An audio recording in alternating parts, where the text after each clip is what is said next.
calling Pope John Paul II. This is Mark Fisher with Mark and the Millennials. And the Millennials, that's right, you heard it right, plural Millennials. Holy Joining cow. me today are Garrick Ross. Hello, Mark. Mr. Jersey, and Zach Hill, who's new to Mark and the Millennials. Thank you. And Zach Hill actually is a reporter for the Baynet, and it's a regional newspaper. Actually, it's probably even larger than regional, but yeah, we've had a lot of reach, but yeah, it's regional, pretty good. Focusing in Southern Maryland. It's a great online newspaper, and Zach is here today for a variety of reasons. One, we wanted to include him, not at least to mention that he was just at a pretty large protest that just occurred here in the state of Maryland. To be specific, Southern Maryland. So this podcast is called Calling Pope John Paul II. We're not going to do a dumbest bill because of what's happening with not just the pandemic, but also with all the riots nationwide. And so we want to keep it really focused on what's happening in the United States of America. So first up, the president speaks about law and order at the White House. Yes. Because of the massive riots and protests that are going around the country. By the way, we want to make it clear for Mark and the Millennials, we don't have a problem with protests. We have a problem with riots and looting, obviously. And I think the same thing applies to the president and to pretty much everybody in the United States, except for the people that are actually doing the looting and the breaking of windows and so forth and the murdering. But after the president did that, he walked across the street to the Church of the Presidents, which I think is called St. John's Episcopal. St. John's Episcopal Church. And that is literally right across from the White House, and that's where presidents throughout history have consulted since 1816 religious figures from the Episcopal Church for advice, especially during difficult times. And it's usually where they go to Mass. It's also where they go to church. Like That's correct. So we have a clip where the president basically walks over and he decides to hold up a Bible, and he does it in front of the church. Because the church had significant fire damage from looters and from rioters a couple of nights before. And so this was a symbol that the president was trying to set forth. Some said it was actually a prop. But we have a clip from this, and here is the clip. We have a great country. That's my thoughts. Greatest country in the world. Let's make it even greater. We will make it even greater. It won't take long. It's not going to take long. You see what's going on. It's coming back. It's coming back strong. It'll be greater than ever before. So there you go. So there's the President of the United States saying, he's saying that the country is going to come back. It's going to be greater than ever before. I just want the thoughts from our millennials here today because this is an important subject. Much of the rioting that's occurring, in my opinion, in the United States is obviously, as we all know, from the murder of Mr. Floyd. But some of the looting and rioting is occurring because of despair, economic despair as well. I mean, these are two things that are happening simultaneously because we're approaching Great Depression numbers of unemployment. Thoughts on this, Garrick? One more category to include, just sheer opportunism. There is, like we said previously, there's a powder keg of events that have happened that have bred this perfect storm of unique opportunity where people can, riot and loot, and unequivocally, it shouldn't happen, and it's kind of disgusting. But more importantly, I think it's disgusting in that it really, and we said it last week, and I'll keep saying it, and I'll keep beating this drum. It does a disservice to the people who are out there fighting a very good and important fight. I agree. Go ahead. What do you think, Zach? That's a really good point. I mean, I think the bigger problem here is the economic problem of how these riots and looting is going to impact businesses going forward. I think that's something that really needs to be taken a look at. And I know there's a lot of people, specifically on the left, who they really, I mean, if you're against the looting and the rioting, I mean, they're going to say, oh, then you're racist. I mean, there's a lot of people that are trying to push this looting and rioting and try and make it okay. But I mean, realistically, there's people that are going through a lot of trouble right now. I mean, we had one of the best economies ever, and now it's dropped significantly, whether that's from the coronavirus, but these looting and riots are not helping anyone at all. Just a few months ago, the best economy in American history where income growth at the bottom was growing faster than income growth at the top. At a faster rate, which of course is exactly what we need. Yeah. And then of course we have the pandemic, And, well, we have the impeachment, then the pandemic, and now we have this crime that was committed by 4 police officers, because 3 just looked on when this happened. And then we have rioting, because people, of course, can't go back to work, but they're able to riot, but you can't open up your business. Yeah, that's a good point, because oftentimes when mass protests like these go on, it gets to a point where people have to go back to work, and, it's what helps lead to a lot of these things, becoming calm again. But in this case, a lot of people have nothing but time, and they're going to be out there night after night. And, this is one of the things that so far that's what's happened, right? Every single night there's been we're going on week. Rioting. It's the perks of teleworking, I guess. Yeah. Yeah. It's been more than a week. And cell phones. And it's going to continue. But one of the things that the president said in there, and I know we've been pretty critical in the last 2 weeks, and so we're encouraged to see that he might be doing something different, because, it is his chief role, numero uno, to ensure the welfare and defend the rights of citizens and secure public safety. I mean, it's the chief reason that we have government, is to take us out of the state of nature. But America always comes back. Despite all the challenges as a country we face frequently, we always do find a way to persevere through these things. And I would be encouraged to say that despite how tumultuous everything looks now, that eventually we will be through the tunnel, and one day we will look back at this. But I hope that we can look at this as a time. So you're a glass half full millennial. There we go. How about that? Yeah. Yeah, Mark, if you go through life thinking everything's going to suck, you're going to have a terrible time. So, Zach, we've been through, in the past 20 years, since we got into the 21st century, we've had 9/11, which was a huge economic crisis, and a lot of spending on the military. Sure. And then we had the Great Recession, Yes. Which was a huge economic crisis. And now we have the pandemic, which is a massive economic crisis, without question the largest since the Great Depression. This is affecting millennials, it's affecting boomers, it's affecting pretty much everybody, I think. For sure. What do you think, how do you think the president's handling this? Man, You're a what reporter. a question. You're a reporter for Baynet, I know, so and let's go. I want to try and stay as nonpartisan as possible and only make legitimate critiques. And I think he started out, it's such a loaded question. I think he hasn't done the worst. I think he's listened to the experts on a lot of things. I think he could have done things differently at a couple of points. You're talking about the pandemic? Pandemic. Okay. Now, when we're getting into more of the current state, Okay. I think it's hard to say, because it's hard to know what people want right now. I mean, you see people coming out. I mean, yesterday, Blackout Tuesday. Everyone posted those black squares. Yeah. I mean, it's a social movement more than anything. By the way, it included, Zach, major corporations instructing their employees to do this as well. Sure. And my issue with that blackout is only that I don't know exactly what it means. There's a lot of people that don't know what it means. Yeah, does it mean... And they do it anyway. And that's the problem, right? I would rather people express themselves with words, Right. and more importantly than that, express themselves with deeds. For sure. Because my favorite thing is millennials, sorry guys, millennials post online, they post on social media and about how outraged they are, and they think they're virtuous. Yeah. And my generation, and this is the truth, the generation I'm from, we do things, but we don't need to post about it. Well, I don't know, Mark. A lot of you have Facebook, and you all like to tell us everything that happened in saying the last Facebook's an 24 old hours. person's thing? Come on, hey. I'll be honest, I love It Facebook. is. I do love like it. Facebook, but But do you understand the dichotomy here? And I'm not saying millennials are in the position to buy someone's college education or send someone in a poor community to a private school. I'm not saying that. But I'm saying I see a lot of millennials that are always posting about social justice issues, but when you actually ask them, and you do so in a civilized manner, when was the last time you worked at a food bank? when was the last time you voted? When was the last time you did There's anything? my favorite That's a one. real Anything that was not for yourself. And you know what? You know that they often, not always, but more often than not, they can't respond with something positive. Because they don't have anything. I mean, they know that it's a lot easier to do Throw something with your something thumbs than it is to go out and actually Commit your complaint. time Exactly. and do something. I mean, it's half the reason that I do this.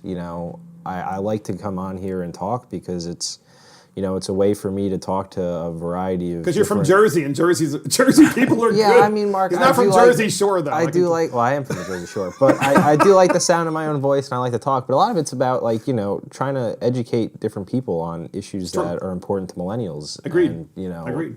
Yes, So- that's why we're doing this. That's why we do it. Look, there's no doubt that we're doing this for that reason, but also because a lot of what we try to print, a lot of what we try to say, a lot of what we try to post is being censored in such a huge way by the social media companies and certainly by the newspapers, because you work for Baynet.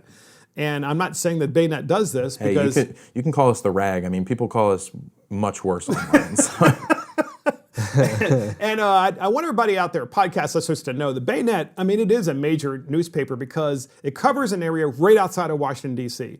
And these people that live in this area, so many of them are in the military, they're in the Secret Service, they work for the Pentagon. I mean, as civilians, by the way, not just military. Go I ahead. really want to say, one of the problems in Southern Maryland specifically is that we're part of the DC television market, and we receive very little attention from the DC television market. Yeah, that's very true. I think there's a lot of ground here that could be made up by them, and I think that's probably why, and we'll talk about it more later, but the video that we posted, I mean, it blew up, and I think that's because people don't realize that They don't realize we exist. we have stuff here. Yeah, we going got a lot on. of stuff. Yeah. So look, MSNBC's Andrea Mitchell, she interviews Father David Martin. Father David Martin is a Catholic priest. He's also an editor at America magazine, which is a Catholic magazine. So he's a Catholic priest. He's an editor of this magazine. And so Andrea Mitchell of MSNBC interviews him about the President of the United States going to the St. John Paul II National Shrine. Now, the President of the United States did this after having gone to St. John's Episcopal Church. He went to the National Shrine, I think, the next day, and he visited John Paul II National Shrine, which is basically in memory of John Paul II, the revered Pope originally from Poland. And this is important because of the symbolism of this visit. And if you understand history, you would understand the symbolism, which we're going to talk about. But more importantly, you should hear this priest and what he's saying about the president's visit. It's important.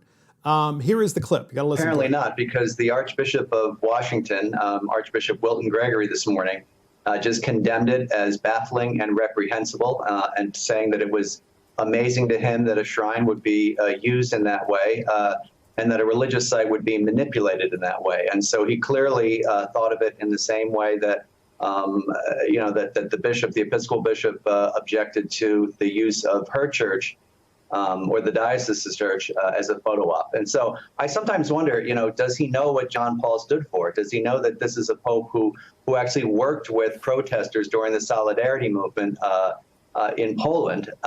Does he know that Jesus talks about blessed are the peacemakers? So these are apparently just photo ops where he's using religion and religious imagery to bolster his political situation. No, Father David Martin, the President of the United States does know what John Paul II stands for, and Pope John Paul II actually stood for the overthrowing of the most totalitarian system of government known to mankind, other than Nazism, which is communism, where that Pope actually grew up and lived, and he lived and grew up under communism.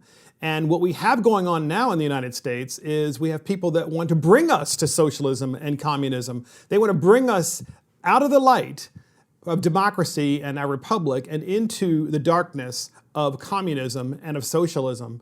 And that's what a lot of these Antifa folks want. And that's what a lot of these folks who are in the far left, who are part of the various far left militant Muslim organizations are out there as well. They've created this group. And by the way, not all BLM people, but there are some individuals in BLM, some splintered groups within there that are also teaming up with Antifa. So I just want your thoughts about this comment, guys. I'm going to start with Zach this time. Go. I think that, hearing him say, blessed are the peacemakers, I mean, if you're encompassing any portion of, whether that's a far right or an Antifa group, I mean, that's wrong. I mean, it doesn't make sense to me why you would, I mean, I understand that, you should probably try and keep state and church separate. I mean, clearly, but I don't know. I've been struggling to wrap my mind around all of this. All right, Honestly, I here's the really thing. have. That's an honest answer, which I appreciate. Go, I Garrett. think to that point though, I think it's good, that there's people that, sometimes we should all stop and take a breath and realize, it's okay to not know something. I think part of the problem with why we have a lot of these issues and debate is that people will take the stupidest stances because they frankly just don't understand an issue but don't want to admit to it. They want a stance more Yeah, than but they want to stand stance for more something. than And also because it's popular that particular minute. yeah. Even though they don't know. So if anybody hasn't paid attention to this podcast consistently, I could probably Catholic bash all day. It is my job. But no, I kid. I have a couple For of those problems. of you out there in podcast land, this guy is a Baptist, so he's a Protestant. Yes. And and by the way, I'm Catholic, so I played this clip because I'm so disgusted and turned off by this Catholic priest who basically is misremembering or misrepresenting Pope John Paul II because this particular Catholic priest doesn't like the president. And I'm sorry, if you're president of the United States, part of our Judeo-Christian heritage, it is not part of it. It is completely the foundational part of our democracy. Go. So I have two thoughts here. The first is I've typically never been a fan of the reality TV photo op president thing. I think him doing this, I just don't like my president to make a big deal and everything have to be about like big captured photographs, and so I think it was unnecessary in that respect. But in the idea of debating, Christianity with respect to protesting, is interesting because, you have a religious organization here whose job it is to essentially, bring people into the will of God and perpetuate faith and things like that. And I do understand that the church is supposed to take a large point in bringing, people together, and blessed are the peacemakers, as he quotes. But, a lot of what the president was trying to do, which I thought he abdicated very early on in this response, is he's now trying to bring law and order back to the country, whereas we don't seem to have it now with respect to these riotings. And so... I'm sorry, the President of the United States isn't in the street looting. No, yes, so exactly. blessed are the peacemakers. The peacemaker right now is going to have to be the President of the United States. And the governors and the mayors and the of all these governors cities, and the mayors and the people in our elected leaders who need to step up and actually And in the take blue control of the states, situation. the mayors and the governors are looking the other way, and they're letting these individuals take control of the city and wreak havoc, including killing people, which we're going to talk about in a little while. Yeah. But it's just disgusting that this is happening. Yeah, but to me, it indicates a failure of government at all levels to basically do its only fundamental purpose. I mean, what is the role of government? Why do we form a government? And is it to protect rights as a cohesive group? And so far, it hasn't done that, So I want to say this. Look, so we're calling this podcast Calling Pope John Paul II for a variety of reasons. And one of them is because he was so revered and so forth, but also because he oversaw, when he was in the papacy, he was the guy that basically oversaw the fall of communism and worked closely with Ronald Reagan, President of the United States. One of his sayings, Pope John Paul II, was, "As the family goes, so goes the nation, and so goes the whole world in which we live."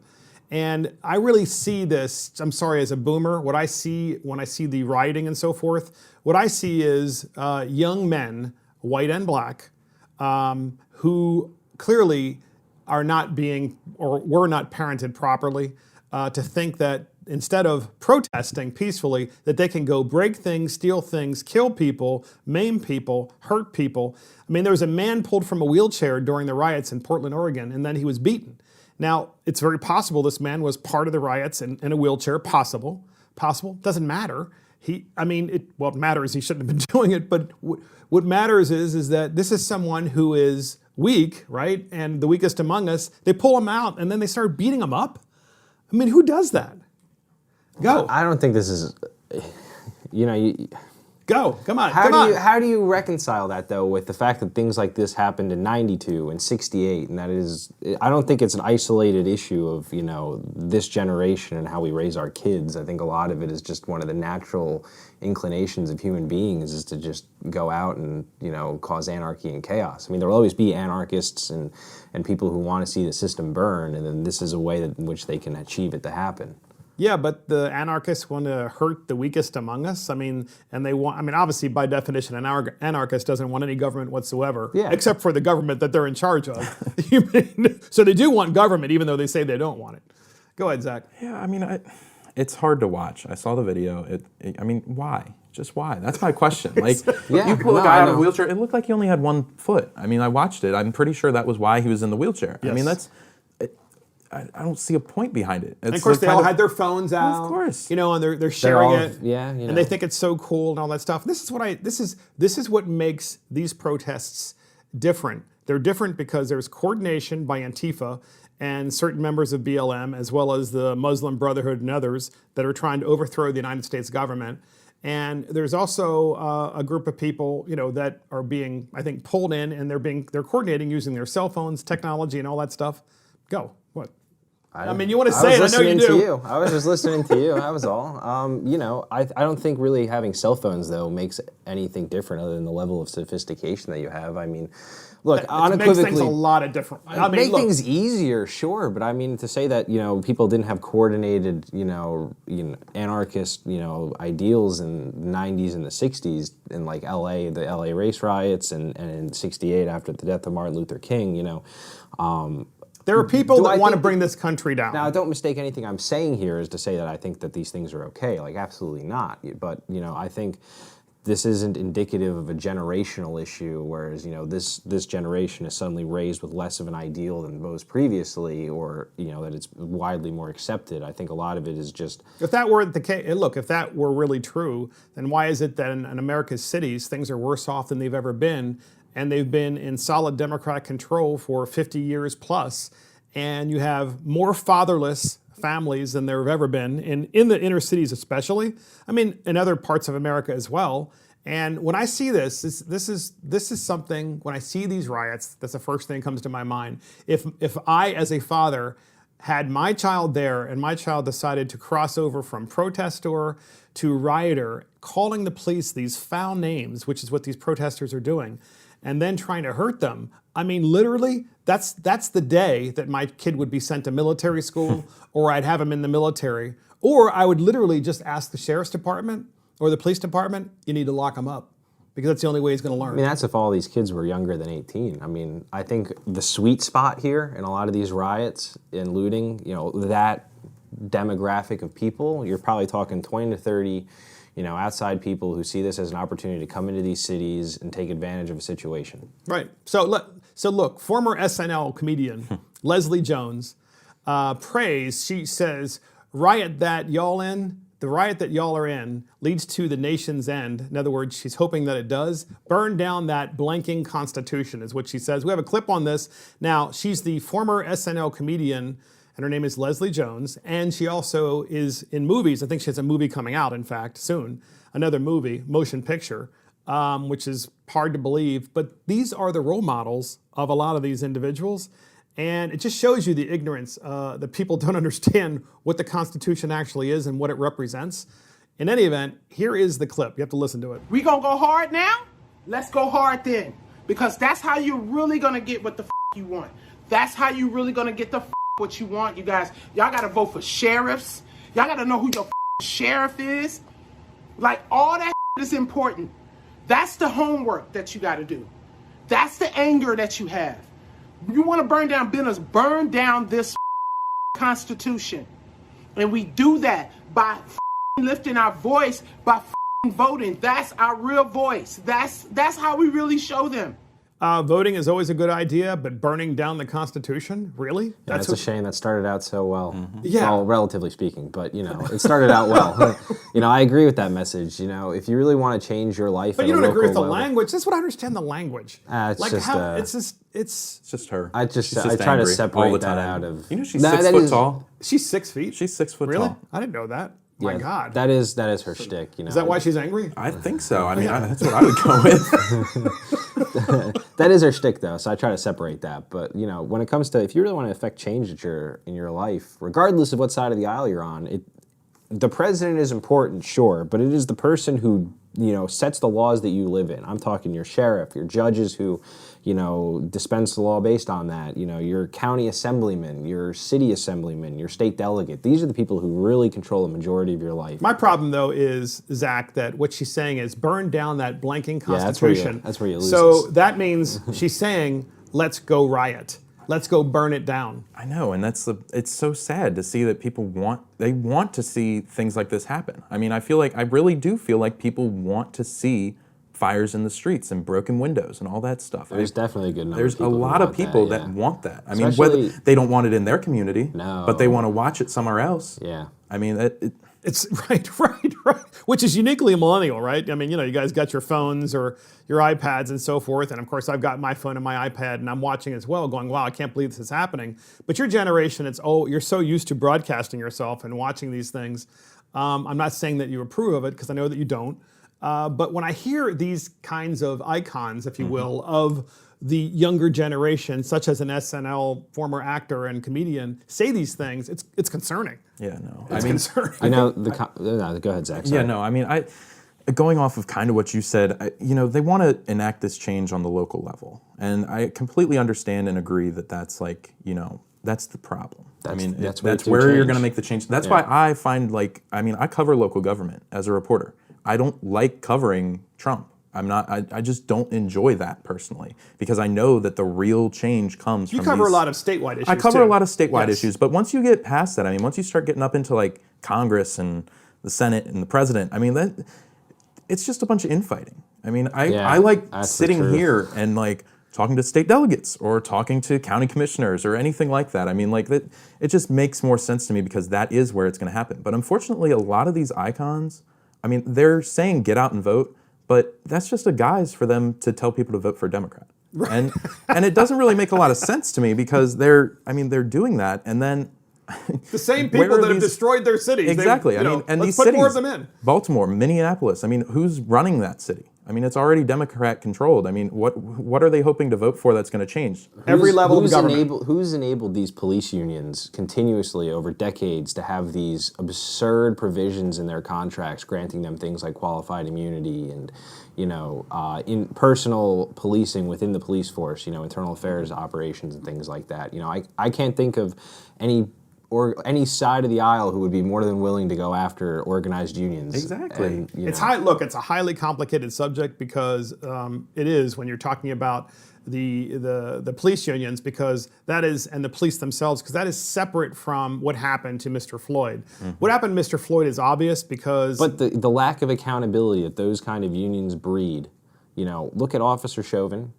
I hate that I said his name, sorry. But, 11 misconduct charges and was never fired, never disciplined. I see what you're nothing saying. ever happened. I see what you're saying, yeah. And he was protected by a union. He was protected by a system that enables him to continue to operate in despite of his incompetence. And maybe the protests themselves will elicit change when it comes to that particular kind of misconduct, which is also occurring by the union, which is to say we're going to protect you no matter how bad your actions are. Yeah.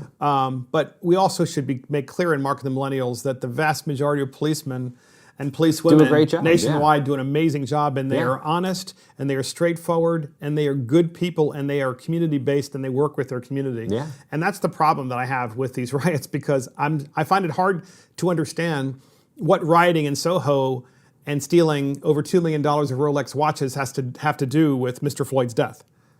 Yeah, there's nothing else that either of us can really add to that, yeah. So get this, Raleigh, North Carolina, the police chief says that she will not put officers in harm's way to protect property. And we're going in a direction with all this stuff, right? Because we're trying to figure out why it is in America that people think it's okay to riot, steal, plunder, and so forth, and why it is that some police officers in America protect their community from rioters, I'm talking about, to make sure that stores don't get broken into, materials don't get stolen, and other police officers like the Raleigh, North Carolina police chief, who, by the way, is a black woman, says, "Go ahead, we're not going to protect property. We're not going to put officers in front to protect your property." We have a clip on this, and here it is. Systemic racism. There were several incidents, including an incident that happened in a park in New York. That was nothing but systemic racism. So when we look in the mirror and we talk about racism, it's not just the law enforcement side of it. It's embodied in the greater community, and we all have to own that as well. Yeah, so along the lines of that clip, she also said before that she wasn't going to protect property, but she's basically acting like a politician and saying there's racism and it's awful and it's systemic in our community. She's the police chief and she's black. I mean, I don't understand. At what point do you say to yourself, I've achieved something that pretty much no one ever achieves, and that is to be a chief of police in a major United States city, and I happen to be black. Instead of that, it's like, well, no, that's not good enough. I mean, there's systemic racism.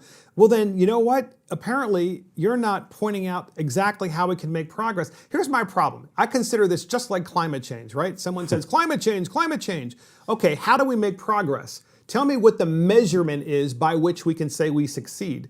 And that's the problem I have with the term systemic racism, because there's no way that you can measure to me the way we actually say we've now succeeded and we are where we need to be in the promised land. But by the way, I'm happy to work in that direction. And God knows I've tried with school vouchers and get turned down all the time by Democrats. Go ahead. No, I think that's a really good point. I mean, the equivalency to climate change. I mean, I think it's kind of funny. I don't think a Green New Deal is going to end racism, but I mean, there's so many systematic changes that they keep on saying. Systematic change. We're open to ideas. That's what Sheriff Evans said in Calvert County. I mean, everybody wants to hear the ideas. I don't think reparations is the answer, but I think there's a lot of people that, I mean, they keep saying systematic change, and nobody knows what to systematically change. Yeah, you have to give some sort, you have to identify the problem. Exactly. And a specific problem, and then we can work together on a solution, and then we can go to the next problem. But when you have no way for us to measure progress and success, you can continue down this road, and there are a whole bunch of people, including this police chief in Raleigh, North Carolina, who use this as a cudgel, of course, so they can remain elected or remain in charge or whatever the case may be, rather than having anyone look at them saying, well, you know what? What exactly have you done to make the community better? Well, I know what she did. She looked the other way while people were looting and breaking into buildings. Go. Garrick. Hey, I think your first point is very well taken, whereas we're talking about how do you measure a lot of these things, and I think that is a good part of the issue. Now, of course, I think we all want to make solutions. We all want to continue to progress society. I mean, look at where we are now versus 400 years ago in, race relations. History has happened, and there will be 400 more years of progress, and I am encouraged that we will get there. But like you said, how do we measure it? And what is the promised land? So here's a specific one. In Baltimore City, since I'm a Marylander, and we're all Marylanders, well, you're from Jersey. In Baltimore City, 83% of the schools are failed schools. In Baltimore City, when you graduate from high school, the likelihood of you being able to read and write and do math proficiently is really near zero in many of these schools, and which makes you effectively unmarketable in the workforce. And that's after paying the third or the fourth highest per pupil spending in the United States. So here's how we measure progress. Why don't we measure progress and if you really believe in the civil rights issue of our time, why don't we have school vouchers and let these children and these poor children in these awful schools choose any school they want to go to anywhere in the United States that will accept that $17,000 voucher that we're already spending on these failed schools. Go, Zach. So I actually, this is a really funny quick story. So I took a class last semester at James Madison University. My professor was an open communist. He was openly communist. And I'll be fair, it was a history class about people of color and their advancement in society. That was what the class subject was. Really interesting class, a lot of interesting points. But I thought back to the video of you speaking on the House floor about vouchers this past session. And when you got into that with the woman from Montgomery County. And I went back and forth with my teacher for a good 30 minutes just arguing that school vouchers were a good thing and that they could I was making the same arguments that you were making.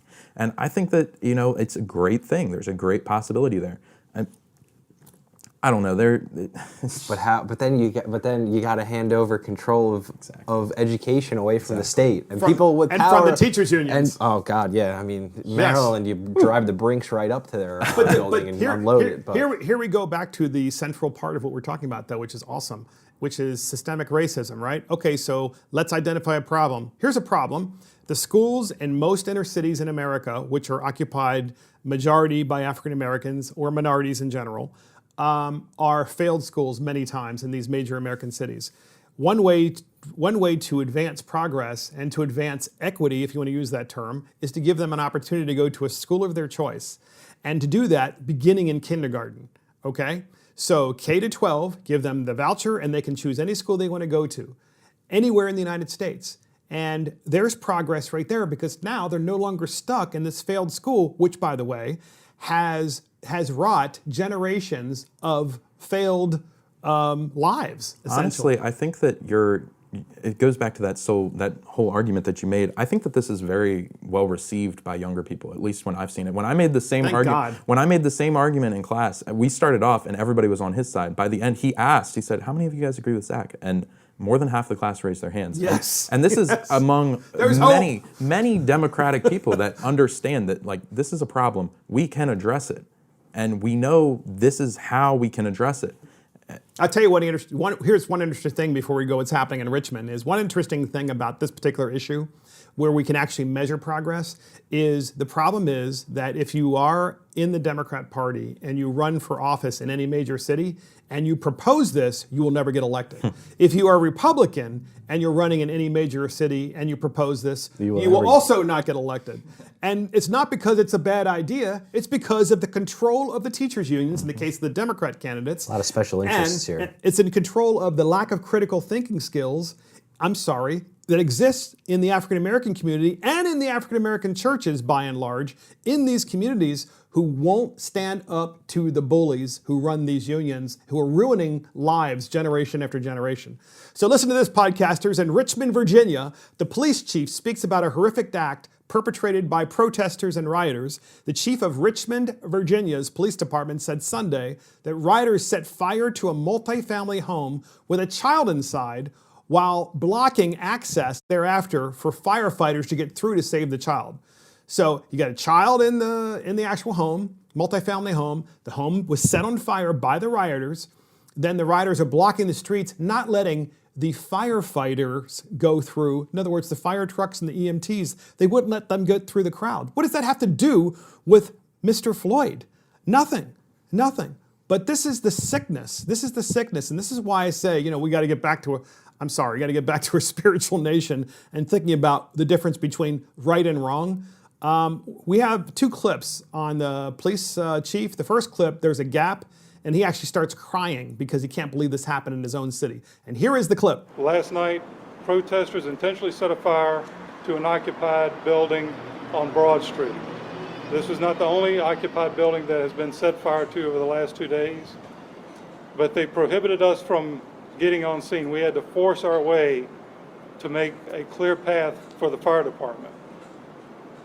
Protesters intercepted that fire apparatus several blocks away with vehicles and blocked that fire department's access to the structure fire. Inside that home was a child.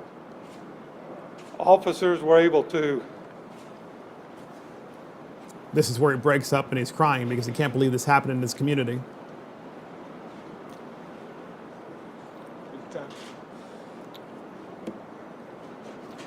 Officers were able to help those people out of the house. We were able to get the fire department there safely. Sorry. And they saved the child. They saved the child in spite of the fact that it was the rioters that set the house on fire and were perfectly happy to see an entire family and child burn to death.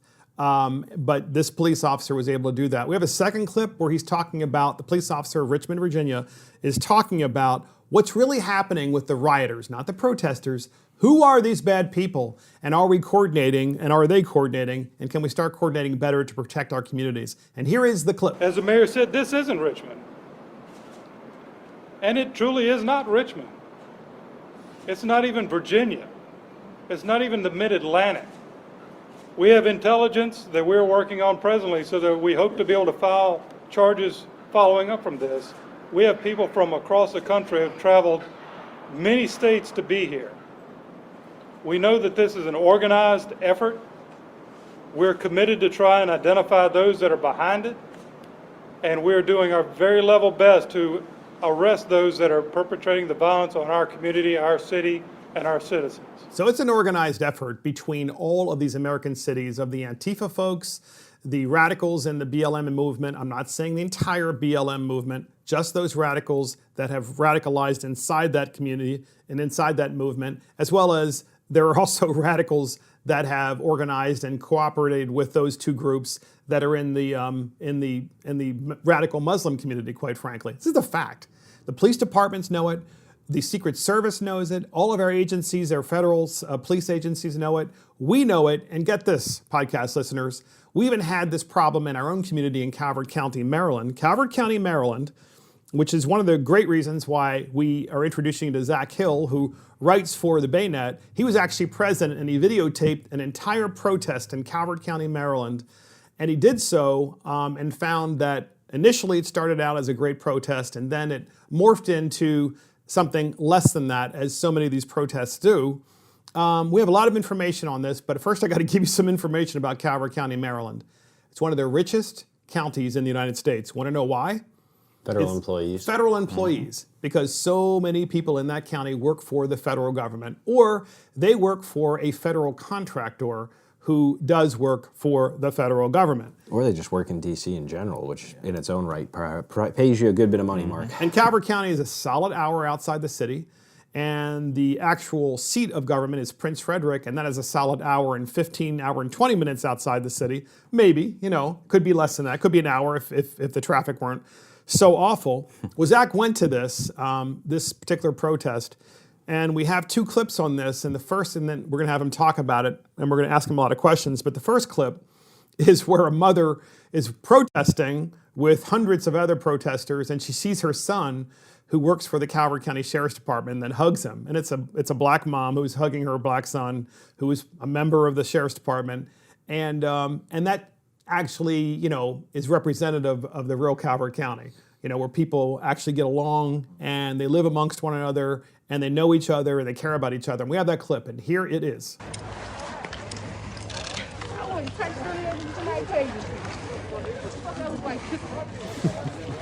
She's hugging her son.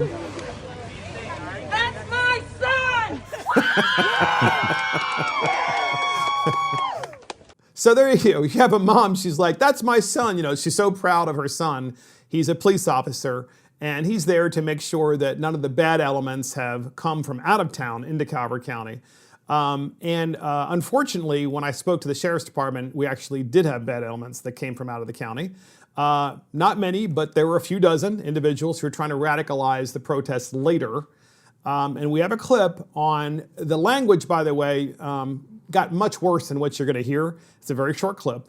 The language was so offensive and so awful. It's like if I were a police officer and someone were in my face, Zach, I'm not really sure I would have the restraint because obviously they were taunting the police officers and they were trained to do this. They were very well trained. We have this final clip, and here it is.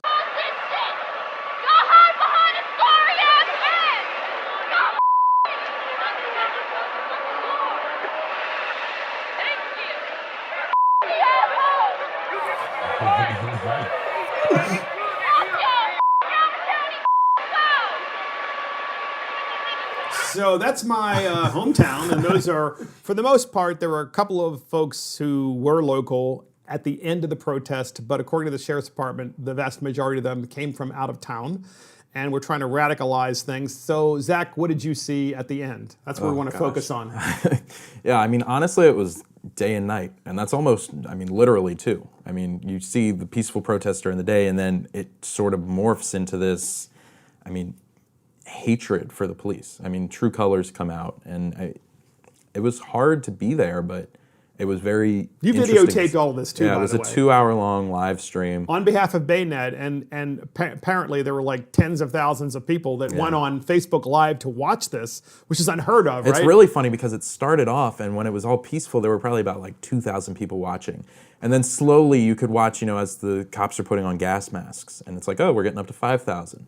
And then they drop the flashbang, and we're up to 15,000. It's like, you just watch the numbers keep going up. What is and a then, flashbang? What is that? Oh, it's like, it's kind of like a stun grenade almost, and it's very... It just explodes really loudly. Exactly. and It's flashes really light. loud, and you're supposed to throw it into a room, from what I understand, and it's supposed to disorient the people in there, use them when they're like busting into homes and stuff like that, or whatever. Usually they just use them now as crowd control. I mean, Right. If you And- throw them into a crowd that yeah. explodes, I mean, I often looked- the people just I run knew if we away. asked the guy from Jersey, he would know. I have no experience Yeah, I was in any of that. I honestly just- never expected to have any experience with it myself. I just watch some live streams, and you get caught up pretty quickly. Yeah, it it's was- pretty frequent across the country right now. Yeah, it was interesting though, because like I looked down next to me, right, and flashbang goes off. I couldn't hear anything for about 5 minutes out of my Jeez, left side. man. I mean, it really caught me off guard, and that was like the switch that just kind of it flipped, and then everything went bad. They dropped the flashbang, throw out the tear gas. Well, they asked. People start they, to- they, and they I'm- asked these folks. First of all, the protest had a permit. It was supposed to end at what time? 7, I believe. 7 p.m. And the this idea was- is that it would take some time to get the many hundreds of people that were there to I'd say thousands, honestly. really thousands. Yeah, there was a lot of people. to leave, and then the next step was that there were folks that wouldn't leave, and they were asked repeatedly, but they were asked really nicely. It wasn't bullhorn. It wasn't a bullhorn, right? It was just the sheriff of Calvert County was just walking up saying, "Hey, Even- your permit's finished." The it's worst time part to go." was when the organizer was telling people to leave. The pastor that organized the event, you could hear him. I mean, you can go back and watch it, saying, "This is not the event that we planned. Everyone, go home." I Right. mean, like this was not supposed to happen. sounds meaning the indicative. protest was finished, but they stayed, and he's like, "This stay thing was not Yeah, okay." exactly. It sounds pretty indicative. I mean, most of these protests across the country, like you said, everybody gets a permit. They go out and they protest from whatever hours in the afternoon to whatever hours at night, right before the curfew is enacted. Most of, if not all, the good actors go home, and it's just those couple of agitators who want to linger around, and then things just escalate from there. I think the biggest problem was hearing people say, "Why do we have to leave?" I mean, they were wondering why. They were wondering more so why there was a time restraint on their right to protest. I think, and that I get it. I mean, I understand your frustration. I tried. Let me say, I tried First to of all, understand their frustration. when did it start? So people started gathering around 6, but the march itself didn't start until 6:30. And Okay. they had the organizers speak. They had someone else, another woman spoke. Mike Evans spoke. And then so the sheriff spoke as well. Sheriff marched with them for the first part of the protest. He marched with the protesters I mean- in memory of Mr. Floyd and in honoring the fact that we need to do a better job in policing. And clearly the sheriff was right there with them and supporting them. Mm-hmm. Yet there was a smaller group that was 30, 40 people, maybe more, maybe 50. I don't know. How many were there at the end that were causing the Gosh, problem? At the end, I mean, It looked like a good there amount. was still a good amount that hung around. I mean, I'd say probably around 100 people hung Okay, around. I more mean, like there- 100. Yeah, there were a lot of people that still hung around. But I mean, And they weren't they? Tell me, is it not true? They were like cursing like crazy oh, at they- the police They were cursing like crazy. in their faces. I mean, yes, right in their face. didn't a couple of women or a couple of men say, "Shoot me, shoot me, Yep, there shoot were me"? there was definitely some provocative in their faces and all that stuff, and then and so how did it end? It ended with 2 people got arrested. At the very end, 2 people got arrested. But I mean, it really just ended with everyone kind of dispersing, and for the most part, I mean, going home. I mean, There was tear gas. there was a lot of tear gas is a very real thing. I mean, I watched it come out, and I was like, oh, that's tear gas. And then after a couple minutes, I was like, oh my gosh, it's getting me. Like, What did it feel like? Is this it like just burns, and like the next Burns. day, my sinuses were like closed. Like, Oh, wow. it was, No kidding. yeah. I mean, I'm still kind of like. it killed the corona? That's For sure. But no, the tear gas, that, I mean, honestly, I was pretty close to getting hit with some rubber bullets, because there was a woman up at the front who was yelling right in their faces, and they decided to use rubber bullets on her. And I was like 50, 100 feet away from her, but in that sight path of it. And so the if rubber they had bullet hits them in the chest, I guess. I think it kind of it- pushes them. the back. goal is, yeah. I mean, it's basically meant to kind of, I think, stop people what they're doing. Yeah, And it's kind of a wake up call. It's like, look, you're And they going hurt. too far. they hurt. I mean, the woman was later she had gotten shot, but later she was like crying and like they were yelling that she had like bruises on her stomach from I would it. imagine so. Yeah. But yeah, no, I mean, it was a. Here's the thing. I watched the Facebook Live video while you were videotaping it because you were there. I was not there. But what I noticed was the language and the intimidation of the remainder of the people that were there, the 100 people or so. And you're only talking about, what, maybe 24 police officers versus 100 people. And those 100 people were right there in their faces, intimidating them, saying, "Let me tell you something. You can shoot There was me, and one. I'm in your face." Go ahead. There was one instance where there was a guy, he was yelling at a police officer specifically saying, "Why do you have a semi-automatic weapon for? What do you have a semi-automatic weapon for?" And he was like basically telling this officer to like take off his badge and fight him, like right there. Like and I'll be honest, I mean the cop was like kind of talking back to him, but I mean he should. I mean He's basically warning the individual, Right. why are you taunting me? Right. If you're really here for a protest, Right. then you had your protest, now it is time to leave because you had a permit. So why are you here taunting me? Because it's not going to end well. So look, here's what I heard from Dave McDowell. So Dave McDowell, podcast listeners, is the number 2 man in the department. He's not the sheriff, but he is appointed by the sheriff to effectively run the department. And Dave McDowell said that they had significant information in advance that people are going to be coming into the county from out of town, and those individuals were going to wreak havoc. And Dave McDowell said this to me today on the way here to the podcast. He said, "Let me tell you something." He said, "We've had an opportunity to see the rioting and looting and the murder that has occurred by these rioters, not the protesters, but the rioters. We've seen it happen in New York, Portland, Richmond, all over the country." He said, "We've seen people lose their businesses, lose their property." And Dave McDowell, the number 2 man in the department, said to me today, he says, "We are not going to allow that to happen in Calvert County." And I got to tell you something, as an elected official, I'm thankful that he didn't allow the individuals who are there to wreak havoc and break windows and loot and so forth. I'm glad he didn't let that happen. And he did say one more thing too, and he said, once it gets dark outside, once nightfall comes, that's when it's too late then to disperse the crowds. He said, you have to disperse the crowds before nightfall, because then obviously people can hide, they can do. So look, the police are in an impossible position. So finish on this. Oh gosh. I mean, it's just I feel awful because it's taking away from the wrongful death of George Floyd. I hate that. I really understand. I try to understand and empathize with, African American people or minorities in general that are really, they're protesting what they feel is wrong.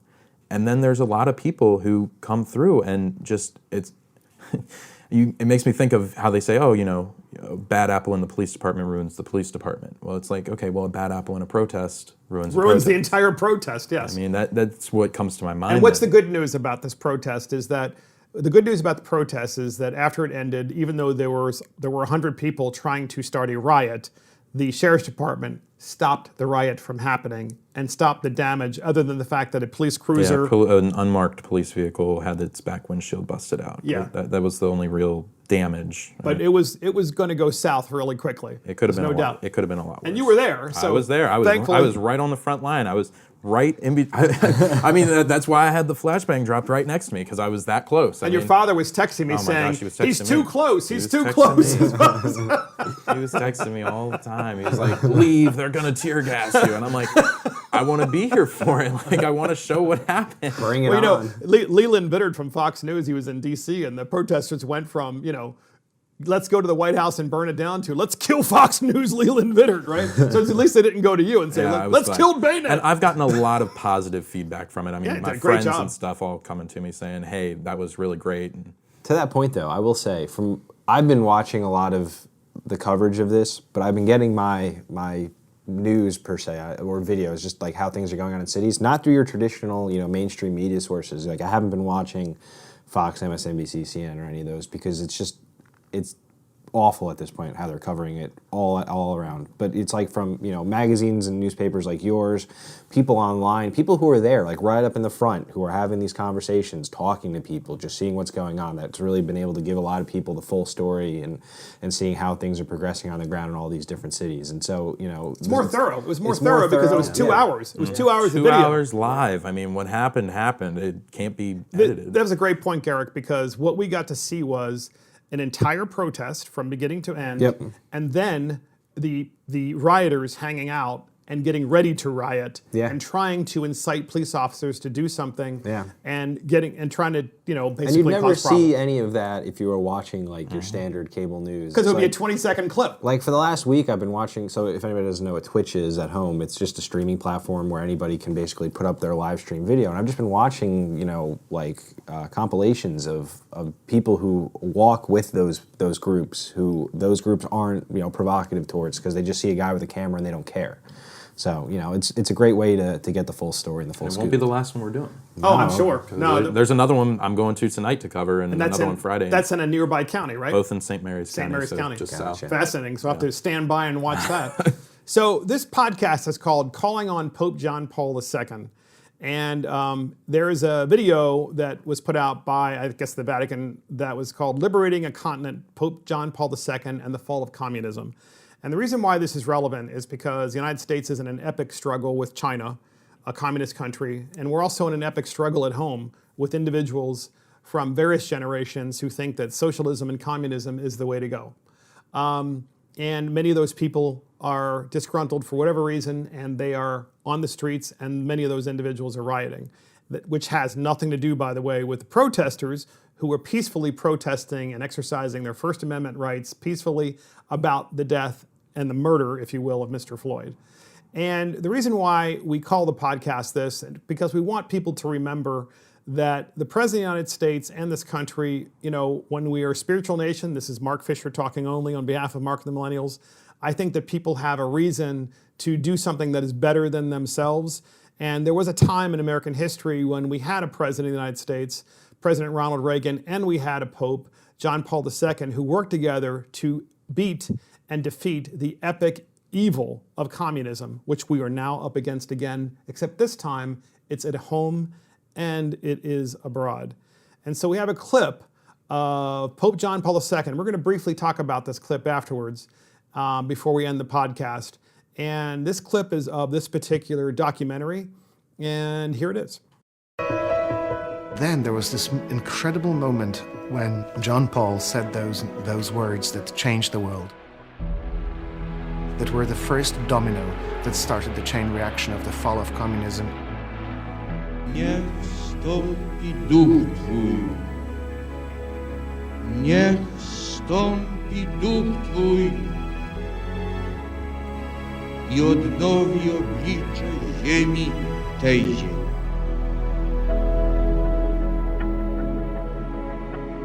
There was no way that you could contest Soviet power by force.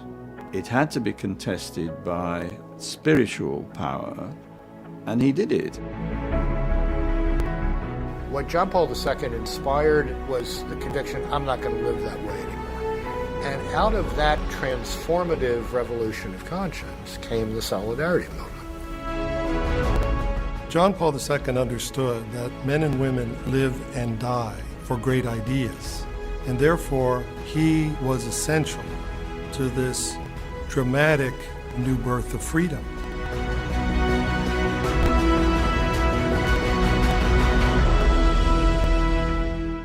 And so I just want to say this, we have to win the conflict with communism abroad and at home, and with socialism abroad and at home, and with the Antifa terrorists, and with anyone who wants to put this country under by using that. We have to win it with the strength of our ideas. We have to use it by using the truth at all times and being honest with ourselves, and I believe with spiritual power. And I believe, in my opinion, that the spiritual power is the part that is missing. And so when the President of the United States went to honor Pope John Paul II, and when he went to St. John's Episcopal Church, it really, to me, it bothered me that the media attacked that as being unnecessary. And so I just want, your final thoughts on this as millennials, your perspective on this, because understanding history is really important, except that the difference between then and now is now we're fighting it at home as well. Zach? I think you said it well. I mean, it's a fight, and I think it's going to boil down to the best way to get through people's minds what socialism means, and I think people need to understand more history about it. I think that is kind of what it boils back to, but it's a problem. Better K-12 education about world history and about our own history, need the right? vouchers. and yes, we do need those vouchers. Yes. Garrick. The United States is uniquely the greatest defender of freedom and democracy in the world, and it would be a shame for us to abdicate our duty in a time that it is most needed. Perfect. And that's it from Mark and the Millennials. Thank you for joining Mark and the Millennials. This is Mark Fisher. Thank you to our Millennials, Garrick Ross and Zach Hill, and of course our producer, Adam Couture, and our assistant producer, Christopher Hopkins. Check us out on iTunes, Spotify, YouTube, Facebook, and our website. See you next time.